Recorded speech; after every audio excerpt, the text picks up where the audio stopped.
Hey, everybody, welcome back to Chakras and Cuss Words podcast. I am Catherine. I am your host. Today, we are doing a different type of episode. This is a kind of like a story time approach. I'm excited to talk about this story. It's a story that's kind of fascinated me for, I would say, a few days, and I really wanted to talk about it. It is about the 4 children who went missing after their plane crashed in the Colombian Amazon jungle for 40 days. It's kind of a very in-depth story of survival, living off the elements. And in all honesty, I feel like there's a spiritual presence about this story. It has a lot of folklore type mystical story time features to it that I feel like it was too fascinating to pass up and not actually talk about it. And we will kind of get into some of the astrology that's surrounded by the story and also some of the area of numerology and how it goes back to spirit and also how it kind of taps into the area of Christianity and some of the resemblance of it. So this story has taken place basically in the Colombian Amazon jungle. So the way it really starts off is there is a plane crash, and this plane crash happened right around on May 1st. And for those who don't know, May 1st was the day that Pluto went retrograde in Aquarius.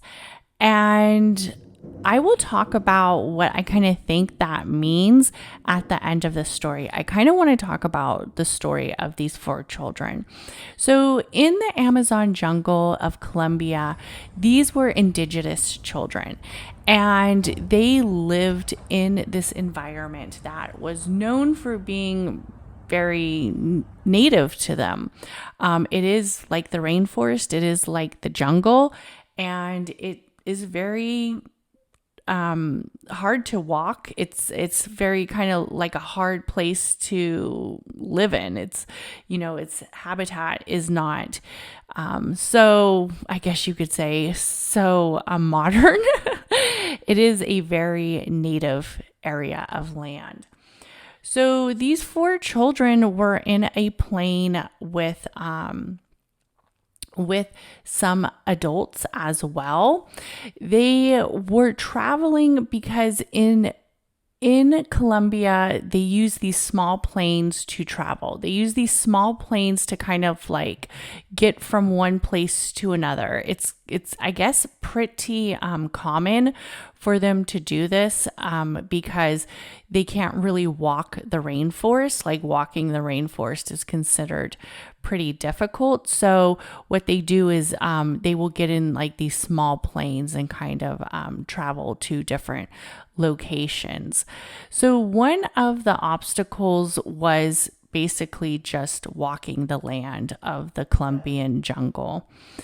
And what happened was this plane crashed, and it literally crashed like straight down. I was looking at the picture of the plane, and the plane's nose was literally in the ground. Like, I'm surprised there was any survivors at all. They said that that when they found the plane, that they found the bodies of 3 adults who were aboard.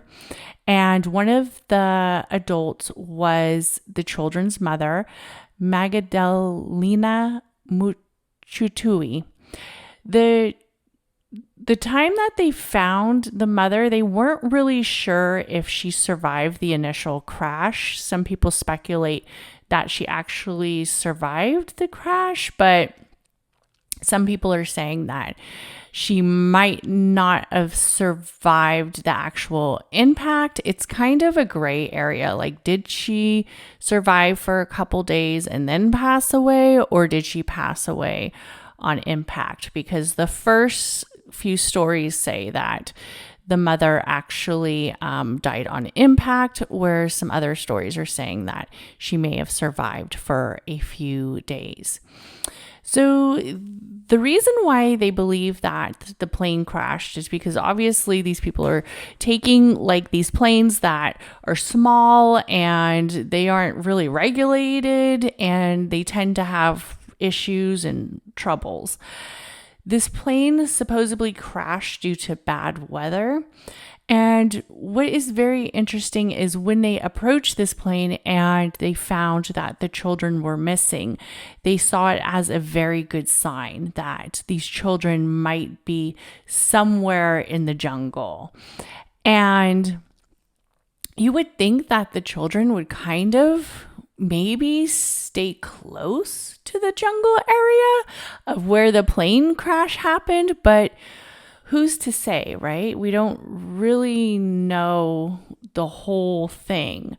But one of the things that is interesting is that these children were raised with the area of survival. So they are from the Hutu indigenous group. And these children fluctuate in age from 13, 9, 4, and they even had an 11-month-old baby with them. And the children's grandfather and grandmother said that these children, if any children were going to survive, it was going to be these children, because they were very indigenous and they did know how to survive off the land. They did know how to survive off of the elements of the land. And they did have this area of experience that most people don't have, right? I mean, I don't know if I would be able to survive off the land of the Colombian jungle, but these children were able to. So I think it's interesting that a lot of people acknowledge these children were obviously hunters. They were gatherers. They had experience in fishing, and they were very, I guess you could say, strong-willed. Their grandfather, Fenicio Valencia, stated that the oldest, Leslie, she was very much surrendered around survival. They had this energy of being brave and strong, and that she would know how to take care of the baby. So it was kind of interesting that the grandfather was like, these children are going to survive. He spoke that out. I think he spoke that out a few times, that he had very little doubt that they weren't going to survive, that he felt that they were going to survive and live through this. There was also a 9-year-old, and she was known to also be very assertive and very much a leader. One of the things that I thought was kind of interesting is that for the 40 days that they were looking for these children, that a lot of times the grandfather and the grandmother would go out with a loudspeaker phone and try to talk to the children and say, it's us, it's your grandparents, it's your, it's us, in their native language. Come home or come out. We can take you home. We can care for you. We can, get you back. We know you're out there. Come back to us. But a lot of times the search just went quiet. The kids never came out. They never revealed where they were. They never kind of said, hey, we're over here. But the search and rescue was a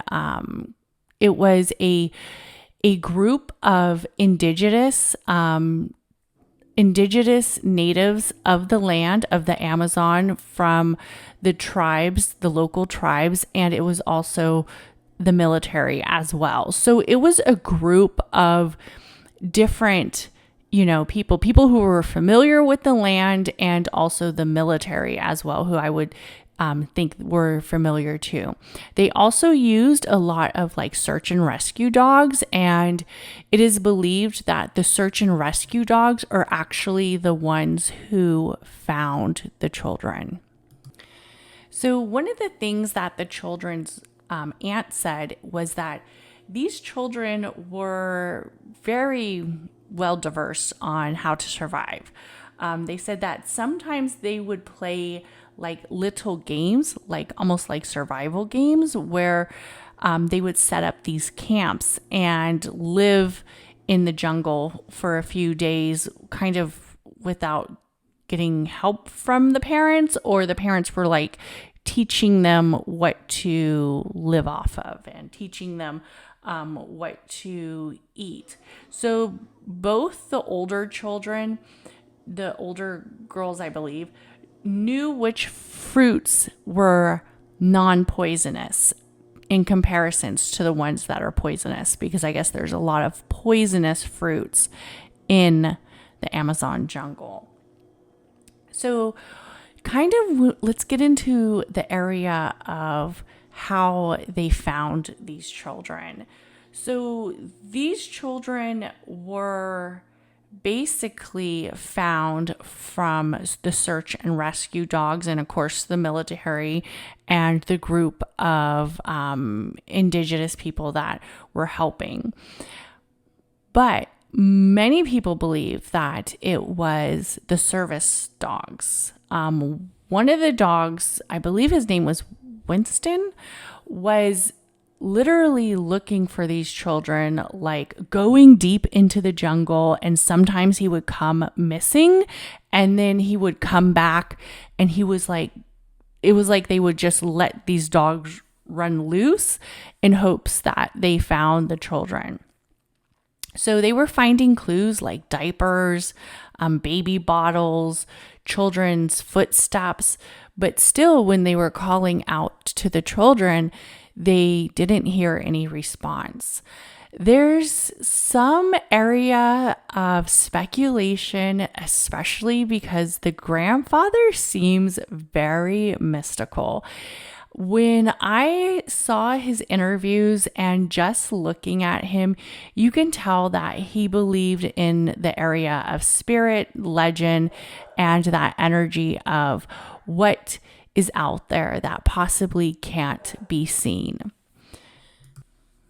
Some of the things that the grandfather said was like, there is this entity of the jungle. There is like this mystical spiritual being that has taken the children. And that is why the children can't respond. It's almost because this entity or this spiritual being has taken the children. And it could be seen as a protection, but it also is kind of seen as an area where they have received this energy of the children and they don't want to give it back, especially because you would acknowledge that this entity or this energy would be feeling the presence of the other bodies, of the other souls looking for the children. But the grandfather said that it's known to have this spirit energy in the jungle, and it is probably taken the children. And that's why the children can't respond when they hear us calling for them. And that's why the children can't respond to our cries and our pleas to come out, is because this being is holding it under almost like a light force. So I thought that was pretty interesting. And also what is interesting is that they believe that the head lead dog, you guys know I'm a dog lover, so the head lead dog, I believe, I'm not sure what kind of dog it is. It kind of looks like It kind of looks like a German Shepherd mix to me, or maybe a full-blooded German Shepherd. You know, German Shepherds are usually like police dogs. So I feel like it is a German Shepherd mix from what I've seen of the dogs. But the dog's name is Wilson, and it's believed that Wilson sniffed out most of where the children were and led the rescuers to the children. And this was going over a time period of 40 days in the jungle. And it's kind of interesting that the Colombian authorities are now looking for Wilson. So some people say that Wilson has always been that dog that kind of took his own lead and didn't necessarily wait for the rescuers. He would go and try to find the children, right? Like he would try to just go find them. But now Wilson is missing. And actually, 3 of the other search dogs who helped search for the kids are missing as well. So some people, especially indigenous people of the land, believe that this entity or this spiritual being that finally released the children back to the tribe and finally released the children back to the grandfather did somewhat of a trade. Basically saying that even though we are giving this area of the children back to the community, the tribe, but we are now taking 4 new loyal companions, 4 new energies, 4 new souls of kind of like a guardian, right? Of somebody who will protect this entity. So it's believed that there may have been a trade that took on with this spiritual energy that said, even though, we are giving back the children, we are going to take 4 dogs. And one of the dogs happens to be Wilson. Some people say that Wilson probably sacrificed himself and, gave himself to this entity, and the other 3 dogs followed so the children can be free. It's a pretty powerful and beautiful analysis if you think about if this is a spiritual being or some type of aura that has encapsulated the children where they weren't able to hear the grandfather's cries or the grandmother's cries, that was holding on to this energy, and then to simply let them go so they can go back to their family. But it's noted that the children have been making beautiful pictures of Wilson.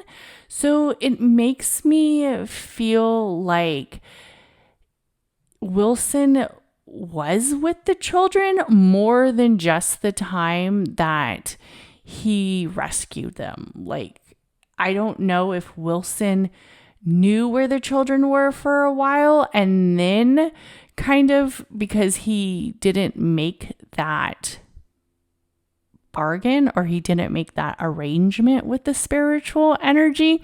And I know this is really deep, but in all honesty, that's the legend of what is kind of going on right now. So the youngsters did survive, and they were returned back to the grandmother and the grandfather. And they kind of said that through drawings and stuff that they did see Wilson while they were captured or lost at the jungle. So they've kind of acknowledged that, which I think is kind of eerie, but it's always very interesting. But like, how come he didn't lead them to the family or he was the one who led them to the family, and then now he is gone because of that strong energy of leaving the children to the right direction, kind of had a toll on him. But many people are looking for him. According to what the children told us, we can confirm that Wilson, our commando, was with them, quite emaciated and without much to eat out there in the jungle. One of the general, Pedro Sanchez, added.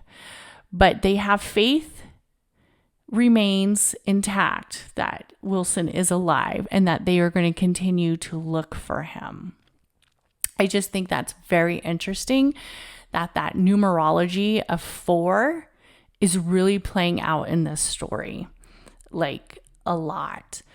That 4 energy of Wilson, of the 4 dogs missing, the 40 days, the 4 children, and the children's ages are 13, 9, 4, and 1. All pretty like critical numbers when you think about it astrologically. And when I think about Pluto going retrograde in Aquarius, and that's the day that the plane crashes, and I believe they found the children 40 days later, right around June 10th. That sends an energy that is very interesting on this whole Pluto and Aquarius thing. So I do think with Pluto and Aquarius, we are going to see a lot of different changes. We're also going to see a lot of different advancements, especially when it comes to technology. But I also think that with this whole Pluto in Aquarius, that we're also going to see have a new sight. We're going to have that new energy of what is fully out there that possibly we never seen before. We probably didn't see areas of the collective fully having its eyes open, right? Fully having its area of the spiritual space coming to an energy that feels so realistic and feels like not so much of a story, but almost more of a reality base, that there are energies and there are spiritual beings that walk through this earth with us, that are in this space aligned with us. And what's kind of interesting is the astrology of that Pluto in Aquarius retrograde, right between the 2 days that these children were found. On June 9th, we had Mercury in Taurus sextiles Neptune in Pisces.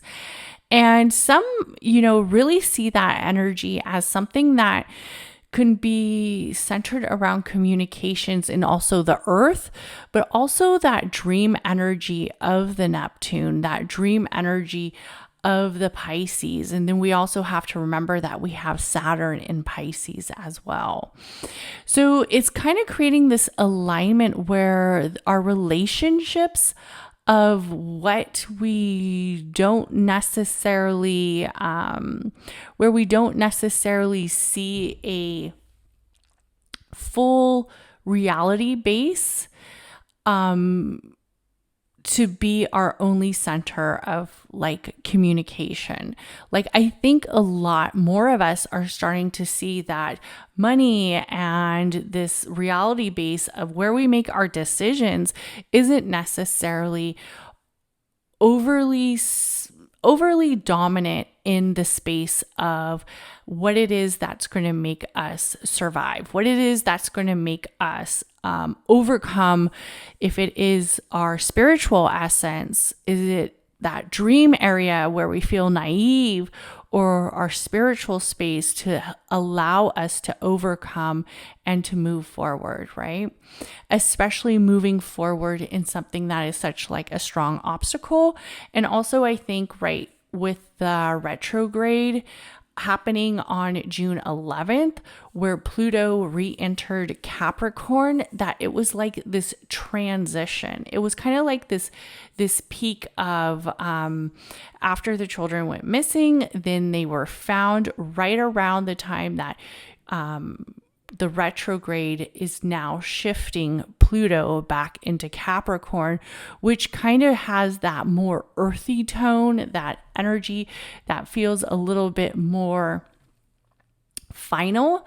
And it also feels like something that the collective needs to be working on, right? Like working on towards movement of what it is that we've seen in just that short period of time where Pluto was in Aquarius to now have Pluto going back into Capricorn. And we've seen a lot in just that short period of time that Pluto has been in Aquarius. We've already seen the area of AI really coming alive, that area where it's almost like it's undeniable for the collective, that area of technology advancing, the area of money, and a lot of that has to do with that Uranus energy, and also that area of the way we spend our money is a little bit different. The way that we move with our money is different. I know I said that a lot of the malls were going to kind of go away with this Pluto in Aquarius, transit. And then to actually see it happening, it was kind of a little mind-blogging, because I know about two of the local malls, one which was a very prominent mall in San Francisco is actually closing. A lot of stores are closing. A lot of like malls that I thought would be in it to win it for the long term are actually closing.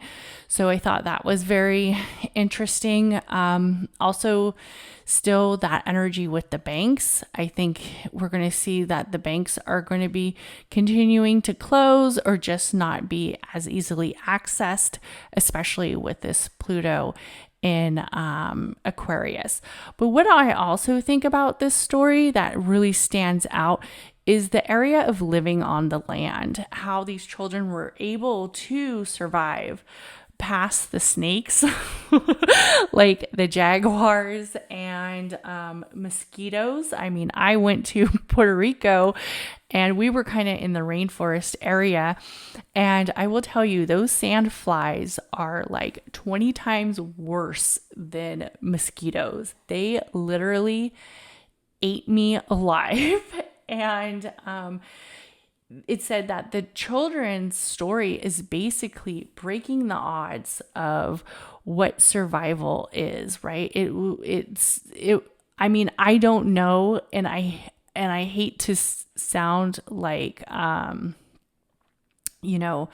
very just, but there is an element of these children being indigenous children that allowed them to survive off the land. I don't know if like a kid from my neighborhood would be able to survive this, right? If a plane crashed and 4 children from your neighborhood were in this crash in let's say they came from a suburban neighborhood, would these children be able to survive? And it really makes you wonder, as species, as people who are so tied into the modern day, the technology ways, are we losing some of our element of survival? Are we losing some of our energy that ties into that survival area?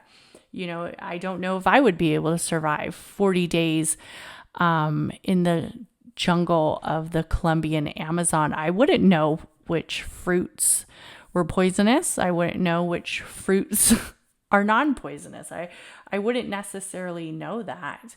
So this to me shows that there is a part of us who needs to acknowledge that us advancing in technology at such a high expansion, we shouldn't allow it to take away from who we are as a species and take away from some of our survival area. One of the things I do want to talk about is the spirituality wrapped into the 40 days. And I know I kind of spoke about the astrology tied into this story, but let's speak about the 40 days. So 40 days when it comes to areas of story, areas of like just past journeys, the 40 days really, really resembles a lot. And we see it pop back up with spiritual stories. We see it pop back up with a lot of areas of scripture, especially in the Bible. So the significance of the 40 in sacred scripture resembles that area of new life and new growth and transformation. And to me, that also really resembles that Pluto energy and kind of seeing it as a collective, especially right now with this story. It's kind of like hitting us in the face where we can't deny it. So the reign of the great floods, the great flood or the great deluge lasted 40 days and nights. Moses fasted for 40 days and nights to prepare himself to receive some type of law or some type of justice. Moses was at the top of Mount Sinai for 40 days and nights, receiving the justice, receiving the law. The Israelites wandered the desert for 40 years after fleeing the Egyptians. So we see this number 40 really play a lot in spiritual stories. The manna rain hit the Israelites for 40 years. The prophet Elijah walked 40 days and nights to reach the mountain of the God. So we definitely can't deny that 40 is somewhere of a spiritual number. It's really tied into a lot of stories. Jesus fasted for 40 days and nights to prepare for his public ministry. Also, Lent is 40 days. Jesus ascended into heaven for 40 days after his glorious resurrection from the dead. And then from Christmas Day to the presentation, which is February 2nd, it is a total of 40 days. The human gestation period, so how long it takes to make a baby, is 40 weeks. So there's something very sacred about the number 40 when we look at it on a area that feels more esoteric, more holy, more spiritual. It really means something. And I remember I was like a young mom, and I think like everybody told me not to take the baby out for 40 days. And, you know, I was raised Catholic, so I would sometimes hear stories like that, like, you know, don't do this or don't do that. And regarding Lent for the 40 days, and when we think of the energy of Lent, we have to remember that Lent is also the word Lent actually means springtime. It means Lenten, which means springtime. And that's kind of right around the time that springtime happens. And the season lasts 40 days because Jesus went to the desert for 40 days of fasting, meditation, and reflection before beginning his 3 years of public ministry. So there's a lot of divine area wrapped into just the 40 days. And I thought it was very interesting that these children were missing for 40 days, and the speculation that there could be a entity that was taking care of them, or there was some type of energy that was holding them hostage or holding them to a space where they couldn't like tell their grandparents, I'm here, I'm over here, come get us, or that energy of the 4.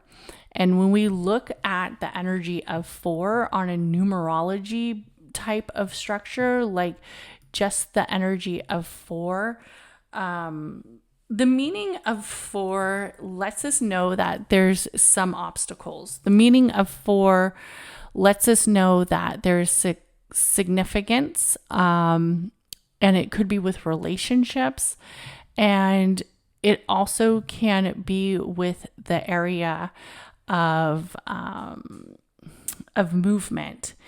And what's also interesting is the meaning of 4, and it symbolizes like an angel number, but it also is associated with the planet Uranus. And currently we have that aspect of Uranus because we have Pluto in Aquarius, which is basically ruled by Uranus. And the Aquarius has that energy that's really tied to that revolution, that history of creating a uproar, of creating an obstacle, of everything not being so easy, of everything not being so easy to obtain. And these children definitely went through something that was probably the biggest obstacle of all the elements, right? Of all the elements of the earth, of all the elements of the mind, of all the elements of the spiritual being, and walking through their own area of 40 days. So when I think of this story, I really think of this story of something that can teach us that we can overcome. We can overcome, especially with that energy aligned with the 4, and especially with that energy that's aligned with making our own revolution and making our own area of creation into a positive change, even though our strength might be very vulnerable and it might be very tied into disbelief and area that feels like an obstacle. So for not just the number of 4 on the energy of like an angel number and it being tied into Uranus, it also represents a lot of creation and having that strong nature, especially when it comes to hard work. And when it comes to that area of working a little bit harder than what some of us might be used to, right? What some of us might be associated with, like putting in that extra step or putting in that extra area. So it's believed that on the 4th day of creation, God created the sun and the moon.